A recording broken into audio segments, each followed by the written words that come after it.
bíbélì ìràwọ̀ ayọ̀ láti máa yọ wá fẹ́ni tí jíǹgbé kò sí ìjì tí ó lè bòdì dán rẹ̀. Jésù ti gbà àwọn tó ti sọnù. Fún mi bíbélì ròyìn mímọ́ dídán, mọ́lẹ̀ rẹ̀ yóò tọ́ mi lọ́nà tòrò. Ẹ̀kọ́ ìlérí òfin ìfẹ́ papọ̀, kóru tó kọjá sọ́jà ìnípẹ̀kun. A kí yín káàbọ̀ sí ètò wa JEKIBIBELI sọ̀rọ̀, ètò tí ìjọ Kristi l'Ondo àtijọ́ Kristi níbi gbogbo tí wọ́n ń ṣe olùgbọ̀wọ́ rẹ̀. Orúkọ tèmi ni Fasonu Victor, Ajihinrere Kristi. Kí a tó tẹ̀síwájú nínú ìdálẹ́kọ̀ọ́ ta ní fún wa lónìí, ẹ jẹ́ kí a tẹríba fún àdúrà.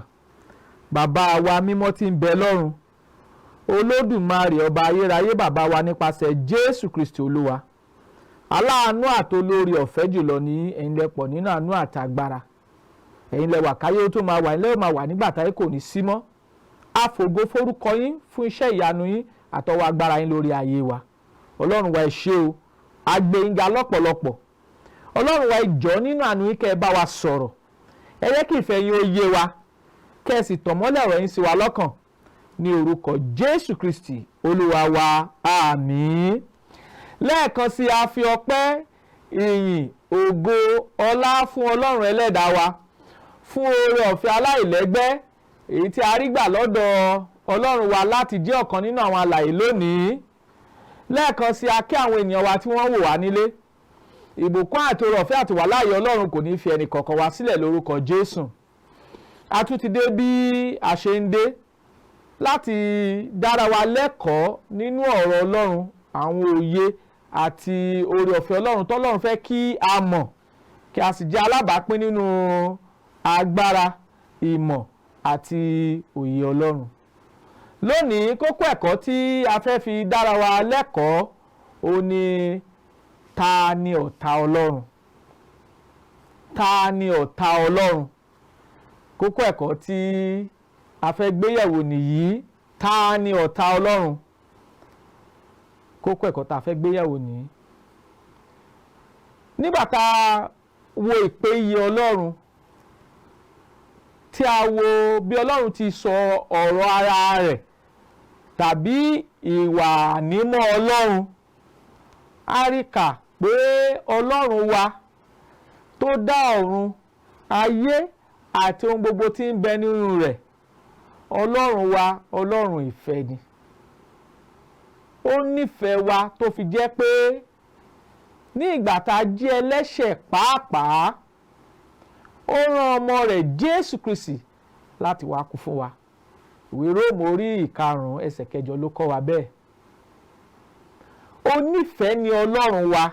Ọlọ́run wa nífẹ̀ẹ́ gbogbo ìran ènìyàn àti ohun gbogbo tó dá ní ìwàláàyè títí di àkókò yìí, torí pé ìfẹ́ ni Ọlọ́run.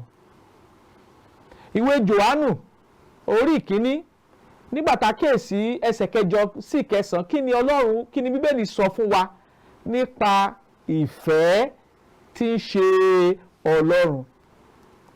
Ẹ̀gbọ́n tó Ọlọ́run sọ, ó ní ẹni tí kò bá mọ Ọlọ́run, ẹni tí kò bá ní ìfẹ́ kò mọ Ọlọ́run, nítorí pé Ọlọ́run ni ìfẹ́.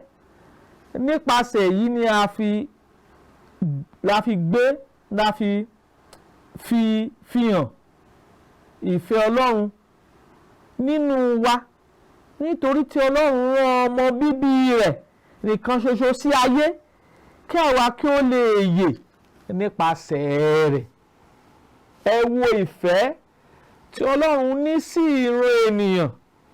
A sọ fún wa pé ẹni tí kò bá ní ìfẹ́ kò mọ Ọlọ́run, nítorí Ọlọ́run ni ìfẹ́. Ìpèyè Ọlọ́run ni pé ìfẹ́ ni Ọlọ́run. kókó ẹ̀kọ́ tá à ń gbé yẹ̀wò lónìí ó ní ta ni ọ̀tá Ọlọ́run. Ta ni ọ̀tá Ọlọ́run ni kókó ẹ̀kọ́ tí à ń gbé yẹ̀wò lówùúrọ̀ yìí. A sì fẹ́ kí àwọn ènìyàn wa nílé kí wọ́n tẹ́tí sílẹ̀ kí a jọ wo Bíbélì ohun tí ọ̀rọ̀ Ọlọ́run sọ nípa ẹni tí ń ṣe ọ̀tá Ọlọ́run. Ìpèyà àkọ́kọ́ nípa ti Ọlọ́run wa tó dá ayé àtòǹgbò tí ń bẹ nínú rẹ̀ di pé Ọlọ́run wa ìfẹ́ ni. Ọlọ́run wa pàápàá aláàánú ni.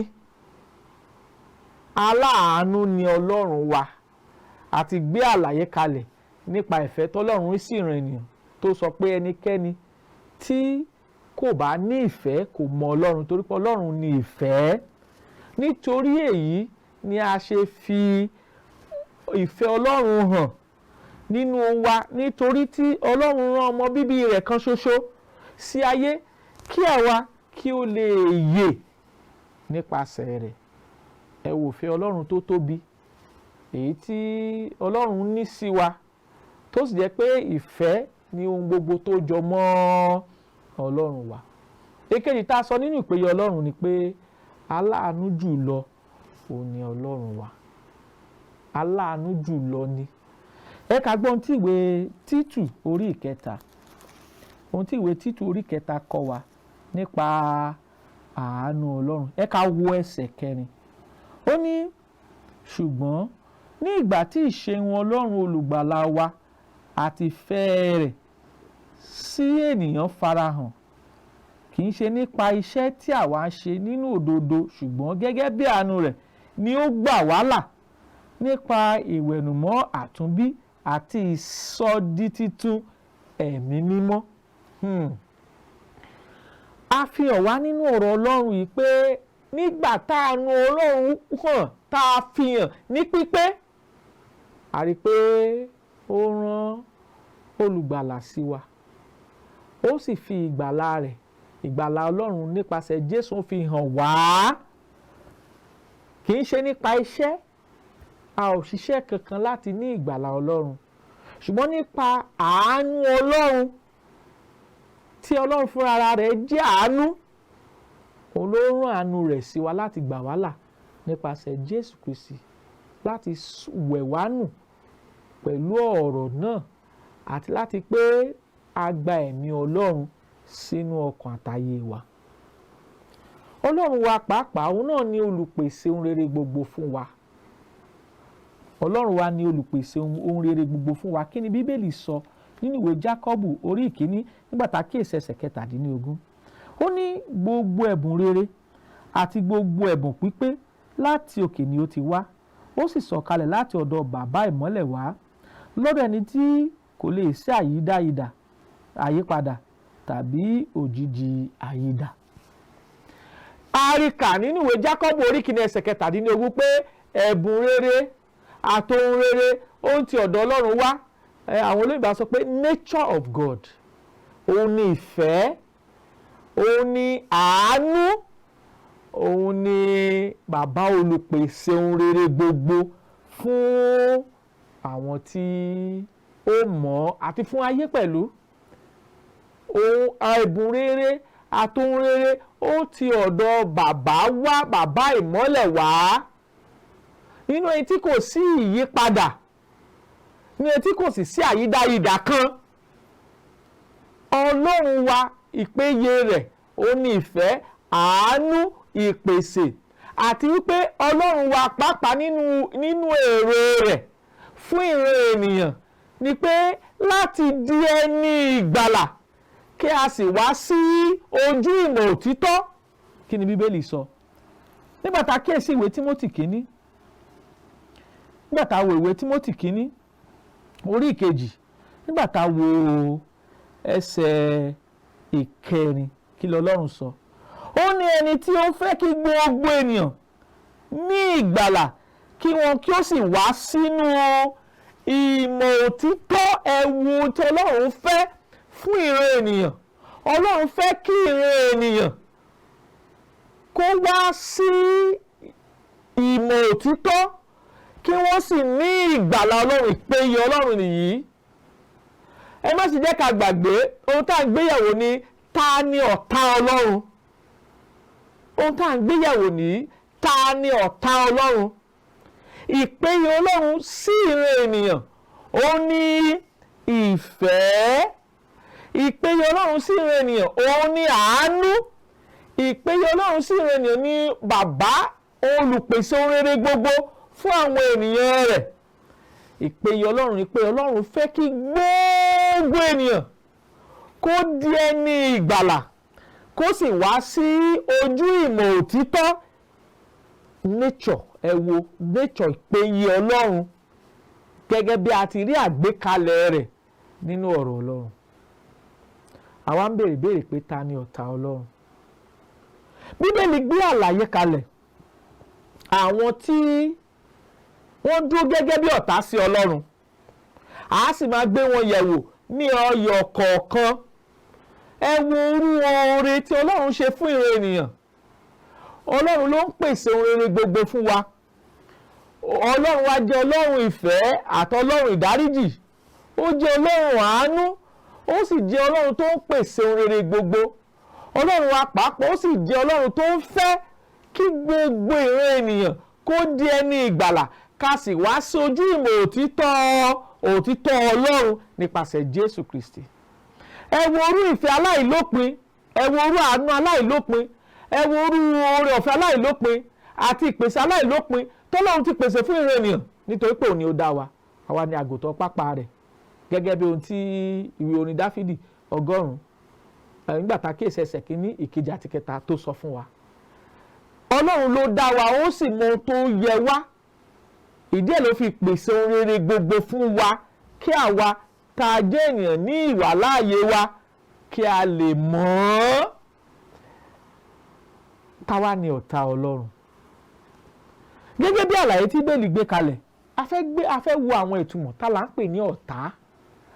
Ẹni tá à ń pè ní ọ̀tá ni ẹni tí ń takoni, ẹni tó kórìíra ẹni tí ń fẹ́ kí àjálù tàbí ìṣubú tàbí ìparun kó dé bá wa, ẹni tí ń ṣe lòdì sí wa, ẹni tí ń fi wá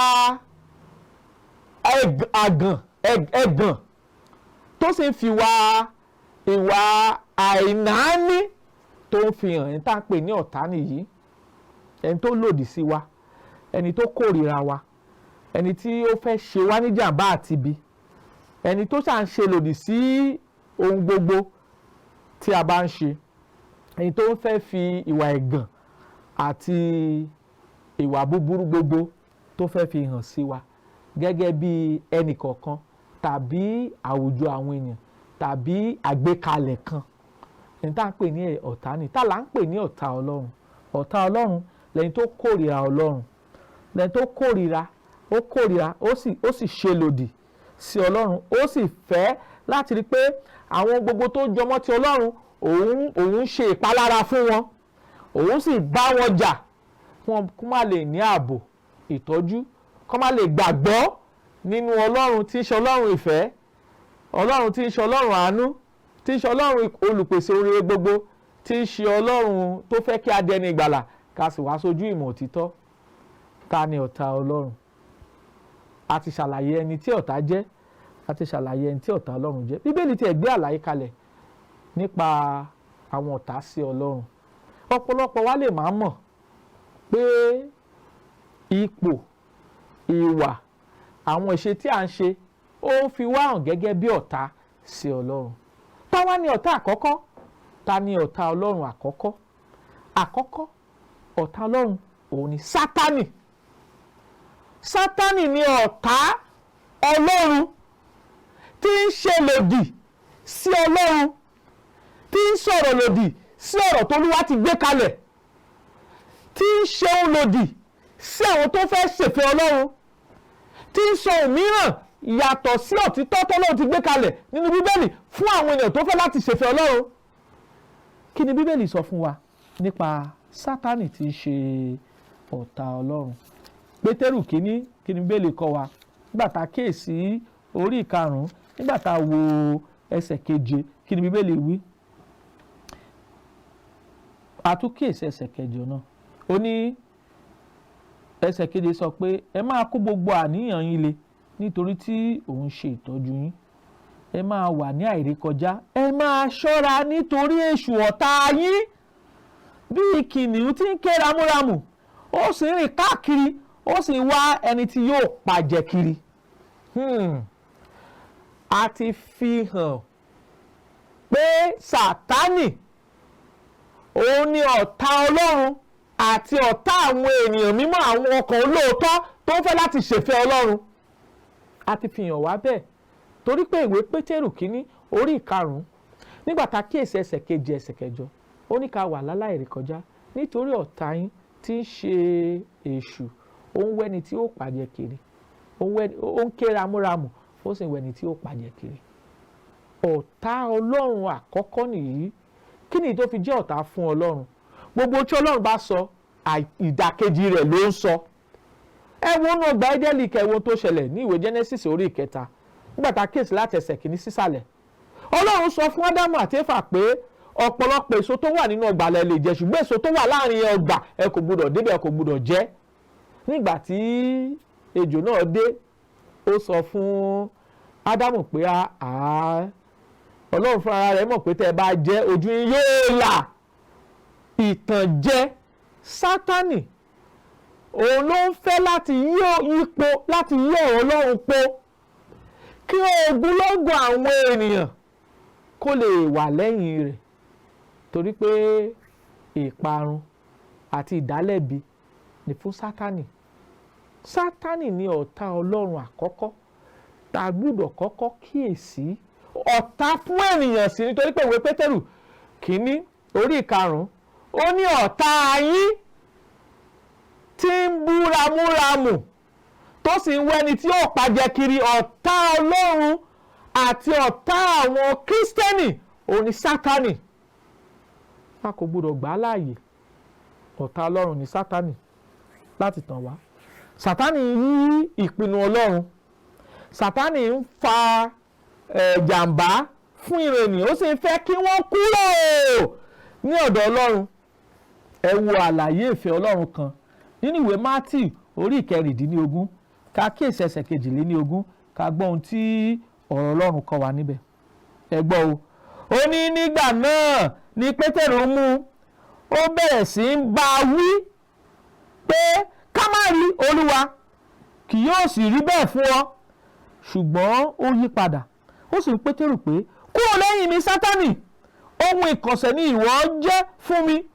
Ìwọ kò wá ohun tí ń ṣe ti Ọlọ́run bí kò ṣe ohun tí ń ṣe ti ènìyàn. Kí ló ṣẹlẹ̀ níbí yìí? Jésù Kristi ń sọ fún àwọn lẹ́yìn rẹ̀ pé a ti kọ sílẹ̀ pé òun yóò lọ sí Jerusalem láti lọ kú. Pétérù wá pè sẹ́gbẹ̀ẹ́ kan pa wí bẹ́ẹ̀ mọ́, kò yẹ kó ṣẹlẹ̀ bẹ́ẹ̀ sí ọ. Ni Jésù yí padà sí lónìí, Sátánì kúrò lẹ́yìn mi nítorí pé ìwọ kò ro ohun tí ń ṣe ti Ọlọ́run bí kò ṣe ohun tí ń ṣe ti ènìyàn. Sátánì á fẹ́ láti yí ọ̀rọ̀ Ọlọ́run padà ní ọkàn wa ká má lè gba òtítọ́ tá a ti gbé àgbékalẹ̀ rẹ̀ nínú ọ̀rọ̀ Ọlọ́run gbọ́. Iṣẹ́ tí Sátánì ń ṣe nìyí. Ọ̀tá ló jẹ́ fún wa. A gbọ́dọ̀ ṣọ́ra. Ta ni ọ̀tá Ọlọ́run? Sátánì ni ọ̀tá Ọlọ́run àti ọ̀tá àwọn ọkọ̀ Kírísítánì olóòótọ́. Iṣẹ́ tó ṣe tí Sátánì sì ṣe ni pé kò fẹ́ ká a dúró nínú ìfẹ́ Ọlọ́run àti nínú àgbékalẹ̀ tí Ọlọ́run gbé kalẹ̀. A máa wá gbogbo ọ̀nà láti yí ọ̀rọ̀ Ọlọ́run po nínú ọkàn wa. Ẹ jẹ́ ká ṣọ́ra. Ẹ jẹ́ ká ṣọ́ra. Àkọ́kọ́ nìyí. Èkejì, ta ni ọ̀tá Ọlọ́run? Àwọn lẹ́ni tí ò tí ì ní ìgbàlà nínú Ọlọ́run nípasẹ̀ Jésù Kristi. Àwọn tó sì ń gbé ìgbé ayé ẹ̀ṣẹ̀. Àwọn lẹ ọ̀tá Ọlọ́run. Kí ni Bíbélì sọ fún wa? Kí ni Ọlọ́run fi hàn wá? Ẹ wò ìwé Róòmù orí 5 nígbà tá a kíyèsí ẹsẹ̀ 10 ká gbọ́ ohun tí ọ̀rọ̀ Ọlọ́run sọ fún wa nípa àwọn tí ń ṣe ọ̀tá Ọlọ́run. Ẹ gbọ́ ó ní ǹjẹ́ nígbà tí àwa sì jẹ́ ọ̀tá, a mú wa bá Ọlọ́run làjà nípa ikú ọmọ rẹ̀. Mélòó nígbà tí a là wá níjà tán, a ó sì gbà wá nípa ìyè rẹ̀. Báwo la ṣe jẹ́ ọ̀tá sí Ọlọ́run ní ìgbà tí a ò mọ Ọlọ́run, nígbà tá à ń gbé ìgbé ayé ẹ̀ṣẹ̀, tá à ń gbé ìgbé ayé ìwà bí Ọlọ́run? A jẹ́ ọ̀tá sí Ọlọ́run tí ìwé Róòmù orí 5 ẹsẹ̀ 10 kọ́ wa nìyí. Ó ní jẹ́ bí nígbà tí àwa ní ọ̀tá,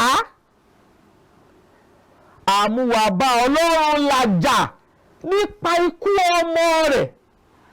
Ẹnikẹ́ni tí kò bá mọ Ọlọ́run alààyè nípasẹ̀ Jésù Kristi ó jẹ́ ọ̀tá sí Ọlọ́run. Ẹni tí ò bá dúró nínú ọ̀rọ̀ oore ọ̀fẹ́ Jésù Kristi àti wà láàyè rẹ̀, ẹni tí kò gba Jésù Kristi Olúwa wa gbọ́ gẹ́gẹ́ bí olùgbàlà tí Ọlọ́run rán sínú ayé yìí, tí ó sì dúró nínú ẹ̀kọ́ ìwà bí Ọlọ́run àti ìwà mímọ́ àti ìwà òdodo, ọ̀tá ló jẹ́ sí Ọlọ́run. Ìwé Róòmù orí 5 ẹsẹ̀ 10 ló kọ́ wa bẹ́ẹ̀. Àwọn tí kò gba ìrere òtítọ́ gbọ́, tí ń ṣe ìrere ìgbàlà nípasẹ̀ Jésù Kristi, ọ̀tá ni. Àwọn tí kò mọ Ọlọ́run, ọ̀tá ló jẹ́ sí Ọlọ́run. Ìwé Róòmù orí 5 ẹsẹ̀ 10 ló fi ẹsẹ̀ wa múlẹ̀ bẹ́ẹ̀. Ẹ̀yin ni ó wà nílé, tẹ́ ẹ̀ bá tí mọ Ọlọ́run, tẹ́ ẹ̀ tí bẹ̀ sí ń ṣèfẹ́ Ọlọ́run, tẹ́ ẹ̀ ń gbé ìgbé ayé tó wù yín. Ìwé Tímótì kìíní orí 5 nígbà tá a kíyèsí ẹsẹ̀ 6 sísàlẹ̀, ó lẹ́nu ẹnikẹ́ni tó bá fi ara rẹ̀ fún ayé jíjẹ ló kú ní ìgbà tó wà láàyè. Tá a bá mọ Ọlọ́run, tá a dúró nínú ìfẹ́ Ọlọ́run, tá a ò ṣèfẹ́ Ọlọ́run, tá a rìn nínú ìlànà Ọlọ́run nípasẹ̀ Jésù Kristi, ọ̀tá la jẹ́ sí Ọlọ́run. À ń béèrè pé ta ni ọ̀tá Ọlọ́run? Àwọn tí kò mọ Ọlọ́run, àwọn tó wà nínú ẹ̀ṣẹ̀, tó ń gbé ìgbé ayé ẹ̀ṣẹ̀, tó ń gbé ìgbé ayé ìwà tara. Èyí tí ìwé Gàlátíà orí 5 ẹsẹ̀ 19 tó kọ́ wa. Ọ̀tá ni yín sí Ọlọ́run. Bíbélì ló sọ bẹ́ẹ̀, mi kọ́ ni mo sọ bẹ́ẹ̀. Ìkejì nìyí. Ẹ̀ṣẹ̀ pàápàá ó ní yàyàn nípa láàrin Ọlọ́run àti ènìyàn. Ìwé Àìsáyà 59 ẹsẹ̀ 2 ó ní ọwọ́ Ọlọ́run ò kúrú láti gbani, bẹ́ẹ̀ ni etí rẹ̀ kò dí láti gbọ́ wa, ṣùgbọ́n ẹ̀ṣẹ̀ wa ló ń yà wá nípá láàrin àwa àti Ọlọ́run. Nítorí ikú Kristi òun la fi là wá níjà pẹ̀lú Ọlọ́run. A gbọ́dọ̀ ṣetán láti jẹ́ ènìyàn Ọlọ́run, torí pé Bíbélì sọ fún wa pé a wà ní ipò ọ̀tá ní ìgbà tá a bá ń gbé ìgbé ayé ẹ̀ṣẹ̀. A jẹ́ ọ̀tá sí Ọlọ́run, torí pé Ọlọ́run kórìíra ìgbé ayé ẹ̀ṣẹ̀. Ọlọ́run kórìíra ìwà bí Ọlọ́run. Ọlọ́run kórìíra ìwà ayé gbogbo. Èkejì nìyí. Ọlọ́run fẹ́ ká máa gbé ìgbé ayé ẹ̀ṣẹ̀ mọ́. Tá bá sì tẹ̀síwájú láti gbé ìgbé ayé ẹ̀ṣẹ̀, a sọ fún wa pé a jẹ́ ọ̀tá sí Ọlọ́run. Àwọn tí ò tí ì dẹni ìgbàlà nínú Kristi, a sọ pé ọ̀tá la jẹ́ sí Ọlọ́run. Ẹ kàwé ẹnì kẹta. Àwọn tí wọ́n nífẹ̀ẹ́ ayé àti ìfẹ́kúfẹ̀ẹ́ rẹ̀. Ẹ ká gbọ́ ohun tí ìwé Jòhánù kìíní nígbà tá a kíyèsí orí ìkejì, nígbà tá a wo ẹsẹ̀ 15, ẹ gbọ́ ohun tọ́rọ̀ Ọlọ́run sọ. Ó ní ẹ má ṣe fẹ́ràn ayé tàbí ohun tí ń bẹ nínú ayé. Bí ẹnikẹ́ni bá fẹ́ràn ayé, ìfẹ́ ti Bàbá kò sí nínú rẹ̀. Nítorí ohun gbogbo tí ń bẹ ní ayé, ìfẹ́kùfẹ́ ara àti ìfẹ́kùfẹ́ ojú àti ìríra ayé, kì í ṣe ti Bàbá bí kò ṣe ti ayé. Ẹ wo ọ̀rọ̀ Ọlọ́run. Ẹ wo ẹsẹ̀ 17 17. Ní ayé sì ń kọjá lọ àti ìfẹ́kùfẹ́ rẹ̀, ṣùgbọ́n ẹni tó bá ń ṣe ìfẹ́ Ọlọ́run òní ò dúró láéláé. Tọ́rọ̀ Ọlọ́run sọ ni àwọn tó ń rìn nípa tayé. Ìfẹ́ a sọ níbí, a pè kankan ní ìfẹ́kùfẹ́ ara, ìfẹ́kùfẹ́ ojú àti ìríra ayé, kì í ṣe ti Bàbá bí kò ṣe ti ayé. Àwọn tó ń rìn nípa ìfẹ́kùfẹ́ ara, ìfẹ́kùfẹ́ ojú àti ìríra ayé, àwọn tí ń rìn nípa ti ìlànà ayé yìí, àwọn tó ń rìn nínú ìbàjẹ́, àwọn tí ó rìn nípa ìmọ́lẹ̀ ọ̀rọ̀ Ọlọ́run, àwọn tó gba Sátánì láàyè láti fi ohun ayé láti fi dí wọn lọ́wọ́. A sọ fún wa pé ọ̀tá ni sí Ọlọ́run, ọ̀tá la pè sí Ọlọ́run. Kí ni Jákọ́bù orí kẹrin ẹsẹ̀ kẹrin tó kọ́ wa nípa ọ̀tá Ọlọ́run? Ẹ gbọ́ o. Jákọ́bù orí kẹrin ká wo ẹsẹ̀ kẹrin sísàlẹ̀ ká gbọ́. Ó ní ẹ̀yin panṣágà ọkùnrin àti panṣágà obìnrin, ẹ kò mọ̀ pé ìbárẹ́ ayé ìṣọ̀tá Ọlọ́run ni. Nítorí ẹnikẹ́ni tó bá fẹ́ láti jẹ́ ọ̀rẹ́ ayé di ọ̀tá Ọlọ́run. Ó ní ẹ̀yin panṣágà ọkùnrin àti ẹ̀yin panṣágà obìnrin, ẹ kò mọ̀ pé ìbárẹ́ ayé ìṣọ̀tá Ọlọ́run ni. Ẹnikẹ́ni tó bá fẹ́ jẹ́ ọ̀rẹ́ ayé yóò di ọ̀tá sí Ọlọ́run. Ẹnikẹ́ni bá fẹ́ ṣe ti ayé, panṣágà, àgbèrè, ìwà ayé gbogbo, a sọ fún wa pé ọ̀tá ni sí Ọlọ́run. Ìgbé ayé ìwà tí ń bẹ nínú ayé yìí, bí ènìyàn bá ti ń gbé tí ò ṣetán láti yí padà sí Ọlọ́run, a sọ pé ọ̀tá ni sí Ọlọ́run. Ẹ̀gbọ́n tí ìwé Róòmù orí 12 sọ ni. Róòmù orí 12, ẹ wo ẹsẹ̀ 2, kẹgbọ́n tí Bíbélì sọ fún wa níbẹ̀. Ó ní kí a má ṣe darapọ̀ mọ́ ayé yìí, ṣùgbọ́n kí a yí padà láti di tuntun nínú ìrònú yín, kí ẹ̀yin kí ó lè rí di ìfẹ́ Ọlọ́run tí ó dára, tí ó sì ṣe ìtẹ́wọ́gbà, tí ó sì pé a kò gbọdọ̀ darapọ̀ mọ́ ayé yìí, àti ohun gbogbo nípa ìrònú wa gbọdọ̀ yí padà sí Ọlọ́run. Ìfẹ́kùfẹ́ ayé, a sọ fún wa pé ó ń sọ ní di ọ̀tá sí Ọlọ́run. Tọ́lọ́run sọ ní. Ayé tá à ń sọ níbí yìí, à ń sọ̀rọ̀ nípa ìgbé ayé ẹ̀ṣẹ̀ àti ìgbé ayé tó jẹ́ pé ó ṣe lòdì sí Ọlọ́run àti oore ọ̀fẹ́ rẹ̀ àti agbára rẹ̀. Ní tá a sọ nìyí. Ìkẹrin, a sọ fún wa pé àwọn tó yí padà kúrò lọ́dọ̀ Ọlọ́run, wọ́n jẹ́ ọ̀tá sí Ọlọ́run. Àwọn tó ti mọ Ọlọ́run tẹ́lẹ̀ rí, tó ń sin Ọlọ́run nípasẹ̀ Jésù Kristi, tó wá yí padà láti padà sínú ayé, a sọ fún wa pé wọ́n jẹ́ ọ̀tá sí Ọlọ́run. Nínú ọ̀rọ̀ ìyànjú tí Jákọ́bù gba àwọn Kírísítẹ́nì tí ó ń fọ́ káàkiri, tó gbà wọ́n níyànjú ní ìwé Jákọ́bù orí 4 ẹsẹ̀ 4, ó lẹ́yìn panṣágà ọkùnrin àti panṣágà obìnrin, ó ní ẹ̀yin kò mọ̀ pé ìbárẹ́ ayé ìṣọ̀tá Ọlọ́run ni. Ẹnikẹ́ni tó bá fẹ́ jẹ́ ọ̀rẹ́ ayé yóò di ọ̀tá sí Ọlọ́run. Bí a bá wà nínú Ọlọ́run nípasẹ̀ Jésù, Ọlọ́run fẹ́ ká dúró. Ó fẹ́ ká dúró nínú ọ̀rọ̀ rẹ̀ àti nínú ìwà láàyè rẹ̀. Bí a bá dúró, nígbà náà la ó gba dé ìyè tí kì í ṣá, tí kò díbàjẹ́. Bá a bá kúrò nínú ìfẹ́ Ọlọ́run, àti di ọ̀tá sí Ọlọ́run. Ọlọ́run sì fẹ́ ká jẹ́ ọ̀rẹ́, ká mọ Ọlọ́run, ká bẹ̀ sí ń sìn. Èyí tó kẹ́yìn òní ikú, a sọ fún wa pé ikú òní ọ̀tá ìkẹyìn sí Ọlọ́run. Ikú wọnú ayé yìí nípa ẹ̀ṣẹ̀, ikú sì bọ́ sórí gbogbo ènìyàn, tí Bíbélì sọ nìyí. Ṣùgbọ́n ìwé Kọ́ríńtì kìíní orí 15 ó sọ fún wa pé ikú òní ọ̀tá ìkẹyìn, èyí tí a ó ṣẹ́gun rẹ̀, àwa tá a dúró gẹ́gẹ́ bí ọkàn olóòótọ́ sí Ọlọ́run. Ẹgbọ́n tí ọ̀rọ̀ Ọlọ́run sọ. Kọ́ríńtì kìíní orí 15 ẹsẹ̀ 16, ó ní ikú ni ọ̀tá ìkẹyìn tí a ó parun. Ta ni yóò ṣe bẹ́ẹ̀? Ọlọ́run ni. Kò ní nígbà tá a bá mọ Ọlọ́run, tá a sì dúró nínú ìfẹ́ Ọlọ́run, ikú tí ń ṣe ìyapa láàrin ara àtẹ̀mí kò ní jẹ́ ohun ìbẹ̀rù fún wa mọ́. A lè sọ pé nítorí ìbẹ̀rù kú àwọn èèyàn fira wọn sábẹ́ èdè títí ọjọ́ ayé wọn gbogbo. Ìwé Hébérù orí 2 pàtàkì ẹsẹ̀ 14 sí 15 ló kọ́ wa bẹ́ẹ̀. Nítorí ìbẹ̀rù kú àwọn èèyàn fira wọn sábẹ́ èdè títí ọjọ́ ayé wọn gbogbo. Tá a bá mọ Ọlọ́run nípasẹ̀ Jésù Kristi Olúwa wa, tá a sì ń dúró nínú ìfẹ́ rẹ̀, ikú ò ní jẹ́ ohun ìbẹ̀rù bójó fún wa, nítorí pé a mọ ibi tá à ń lọ. Kristi ló sọ náà nínú ìwé Jòhánù orí 11 11:25. Ó ní òun ni àjíǹde àti ìyè, ẹnikẹ́ni tó bá gbà mí gbọ́ bí ó bá tilẹ̀ kú yóò yè. Ẹ̀kọ́ yìí tẹ̀síwájú ní ọ̀sẹ̀ tó ń bọ̀. Ọlọ́run yóò ràn wá lọ́wọ́ láti dúró nínú ìfẹ́ Ọlọ́run àti láti mọ ọ̀rọ̀ oore ọ̀fẹ́ rẹ̀. Olúwa yóò wà pẹ̀lú wa lórúkọ Jésù.